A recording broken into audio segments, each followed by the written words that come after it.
اعوذ باللہ من الشیطان الرجیم بسم اللہ الرحمن الرحیم۔ سورہ فیل، اما پارہ 30 نمبر۔ سورت کا نمبر 105 ہے۔ اس میں کل 105 آیات ہیں۔ اس میں اصحاب فیل کا واقعہ بیان کیا گیا ہے۔ ایک بادشاہ تھا ابرہہ، جس نے اس بات کا ارادہ کیا کہ اللہ کے اس گھر کو ختم کر کے میں اپنا الگ سے ایک گھر بناؤں گا جہاں پہ لوگ آیا کریں گے۔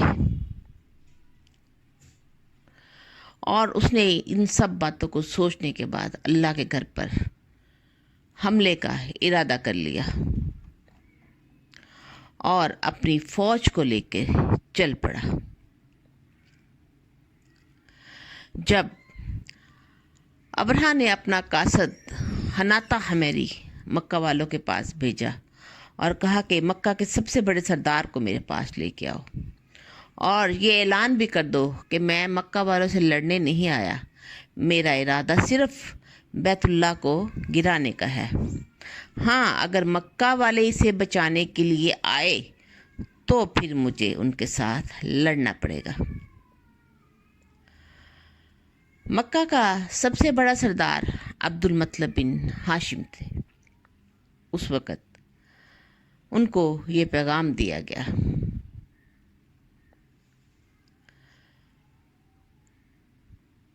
جواب میں عبد المطلب نے کہا، واللہ نہ ہمارا ارادہ اس سے لڑنے کا ہے، نہ ہم میں اتنی طاقت اور ہمت ہے۔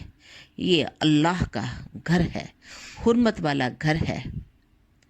اللہ اپنے گھر کی خود ہی حفاظت فرمائے گا۔ حناطہ نے کہا کہ اچھا اے سردار، آپ میرے ساتھ تو چلو۔ آپ ساتھ چل دیے، اور جب بادشاہ ابرہہ نے دیکھا کہ عبد المطلب گورے چٹے سڈول اور مضبوط جسم والے حسین و جمیل انسان ہے تو وہ ہیبت میں آ گیا۔ آپ کو دیکھتے ہی وہ تخت سے نیچے اترا اور فرش پر عبد المطلب کے ساتھ بیٹھ گیا اور اپنے ترجمان سے کہا کہ ان سے پوچھ کے کیا چاہتا ہے۔ عبد المطلب فرمانے لگے، میرے 200 اونٹ جو بادشاہ نے لے لیے ہیں انہیں واپس کر دیا جائے۔ بادشاہ بڑا حیران ہوا اور کہنے لگا، تیرا روب تو مجھ پر بڑا پڑا تھا اور میرے دل میں تیری وقت بھی بیٹھ گئی تھی، لیکن تیرے کلام نے سب کھو دیا ہے۔ تجھے اپنے 200 اونٹوں کی تو بڑی فکر ہے، لیکن اپنی قوم کے دین کی تجھے کوئی فکر نہیں۔ میں تم لوگوں کا عبادت خانہ توڑنے آیا ہوں اور اسے مٹی میں ملانے کے لیے آیا ہوں۔ یہ بات سن کر عبد المطلب نے جواب دیا کہ سنے بادشاہ، اونٹ تو میرے ہیں، اس لیے انہیں بچانے کی کوشش میں ہوں، اور خانہ کعبہ بیت اللہ اللہ تعالیٰ کا ہے، وہ خود ہی اسے بچا لے گا۔ اس پر یہ سرکش کہنے لگا کہ خدا بھی آج اسے میرے ہاتھ سے نہیں بچا سکتا۔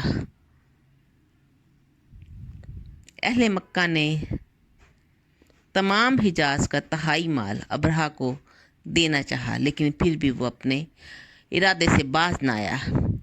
خیر، عبد المطلب نے اپنے اونٹ لیے اور چل دیے اور قریش کو حکم دیا کہ مکہ بالکل خالی کر دو، پہاڑ میں چلے جاؤ۔ اب عبد المطلب اپنے ساتھ قریش کے چند لوگوں کو لے کر بیت اللہ میں آئے اور بیت اللہ کے دروازے کا کنڈا تھام کر رو رو کر اور گڑگڑا کر اللہ سے دعائیں مانگنا شروع کر دی۔ یا باری تعالیٰ، ابرہہ اور اس کے ہونہار لشکر سے اپنے پاک اور عزت گھر کو بچا لے۔ پھر آپ نے بیت اللہ کا دروازے کو چھوڑ دیا اور اپنے تمام ساتھیوں کو لے کر آس پاس کے پہاڑوں کی چوٹیوں پر چلے گئے۔ اور ایک جگہ یہ بھی تذکرہ ملتا ہے کہ قربانی کے 100 اونٹ بیت اللہ کے ارد گرد نشان لگا کر چھوڑ دیے تھے، اور اس نیت سے کہ اگر یہ بد دین آئے تو انہوں نے اللہ کے نام کی قربانی کے ان جانوروں کو چھیڑا تو عذاب الہی ان پر اترے گا۔ اگلی صبح ابرہہ کے لشکر جو تھا مکہ میں جانے کی تیاریاں کرنے لگا، اور اس کا اپنا ایک خاص ہاتھی جس کا نام محمود تھا اسے تیار کیا۔ لشکر تیار ہو گیا، اور اس وقت نفیل بن حبیب جو کہ ان سے راستے میں لڑا تھا اب بطور قیدی ان کے ساتھ تھا۔ وہ آگے بڑھا اور شاہی ہاتھی کا کان پکڑ لیا اور کہا، محمود بیٹھ جاؤ۔ اس ہاتھی کا نام محمود تھا۔ جہاں سے آیا وہیں خیریت کے ساتھ چلا جا، تو اللہ کے محترم شہر میں آیا ہے۔ یہ کہہ کر اس نے اس کا کان چھوڑ دیا اور بھاگ کر قریب کی پہاڑی میں جا چھپا۔ جیسے ہی ہاتھی نے نفیل کی یہ بات سنی وہ وہیں پہ بیٹھ گیا۔ اب لشکر والے ہزار جتن کر رہے تھے لیکن ہاتھی اپنی جگہ سے ہلتا ہی نہیں تھا۔ برچھے بھالے اس کی آنکھوں میں مار رہے تھے، اس کے جسم میں مار رہے تھے، لیکن وہ ہاتھی جنبش بھی نہیں کرتا تھا۔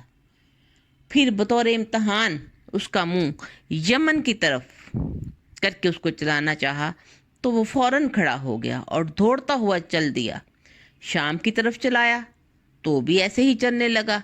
مشرق کی طرف لے کے جانا چاہا تو بھی بھاگ کھڑا ہوا کہ ادھر میں چلوں گا، لیکن جیسے ہی اس کا منہ مکہ مکرمہ کی طرف کیا تو وہ پھر وہیں بیٹھ گیا۔ ہاتھی کو پھر مارنا پیٹنا شروع کر دیا کہ اتنے میں پرندوں کا ایک جھرمٹ بادلوں کی طرح سمندر کے کنارے سے چلا آیا۔ ابھی اس کو لوگ پوری طرح دیکھنے بھی نہ پائے تھے کہ وہ جانور سر پر آ گئے۔ انہوں نے ہر طرف سے لشکر کو گھیر لیا، اور ہر ایک کی چونچ میں ایک مسور یا ماش کے دانے کے برابر ایک کنکری تھی، اور دونوں پنجوں میں 2 کنکریاں تھیں۔ وہ پھینکنے لگے۔ جس پر وہ کنکری پڑی وہ وہیں پہ ہلاک ہو گیا۔ اب لشکر میں بھاگم دور پڑ گئی، اور ہر ایک نفیل کرنے لگا، کیونکہ اسے ان لوگوں نے اپنا رہبر اور راستہ بتانے والا سمجھ رکھا تھا۔ نفیل تو ہاتھی کو کہہ کر پہاڑ پر چڑھ گیا، اور دیگر اہل مکہ ان لوگوں کی یہ درگت اپنی آنکھوں سے دیکھ رہے تھے۔ اب جائے پناہ کہاں ہے سوائے اللہ کے۔ ہاتھی والوں کی شامت آ گئی۔ ایک روایت میں بتایا جاتا ہے کہ محمود ہاتھی بیٹھ گیا، باوجود پوری کوشش کے جب وہ نہ اٹھ سکا تو انہوں نے دوسرے ہاتھی کو بھی آگے کیا۔ جیسے ہی اس ہاتھی نے آگے قدم بڑھایا ایک کنکری اس پر پڑی، اور وہ بلبلاتا ہوا پیچھے کو بھاگ کھڑا ہوا۔ اکثر کنکریاں پڑنے سے تو وہیں پہ ڈھیر ہو گئے تھے جتنے بھی جانور تھے، اور کچھ کے اعضاء جو تھے وہ کٹ کٹ کر گرنے لگ گئے تھے۔ ابرہہ بادشاہ بھی بھاگا، لیکن ایک ایک عضو بدن جھڑنا شروع ہو گیا، یہاں تک کہ حسام کی شہروں میں صنعاء میں جب وہ پہنچا تو گوشت کے لوتھڑے میں تبدیل ہو چکا تھا، اور وہیں بلک بلک کر دم توڑ دیا، یہاں تک کہ اس کا دل بھی پھٹ گیا۔ اللہ کے گھر پہ حملہ کرنے کا انجام اس نے دیکھ لیا کہ کس طرح سے اس کی موت واقع ہوئی، اور کس طرح ان جانوروں اور پرندوں کی جو فوج تھی اللہ کی فوج میں بدل کے گئی۔ ہم جب سعودی عرب میں جاتے ہیں تو وہاں پہ جب حجاج اکرام زیارات کے لیے جاتے ہیں تو اس پہاڑی کا بھی ہمیں نظارہ کرواتے ہیں جہاں پہ یہ اصحاب فیل والا واقعہ پیش آیا تھا۔ تو ابھی تک وہاں پہ ان کنکریوں کے جو نشانات ہیں پہاڑوں کے اوپر وہ سوراخ ہوئے ہوئے جہاں جہاں وہ کنکریاں پڑی ہیں، اور وہ ہمیں دیکھنے کو ملتے ہیں۔ وہ کنکریاں جو تھیں اس قدر سخت تھیں کہ زمین عرب میں اسی سال آبلہ اور چیچک والی بیماریاں پیدا ہوئیں، اور کڑوے کسیلے درخت بھی دیکھنے کو ملے۔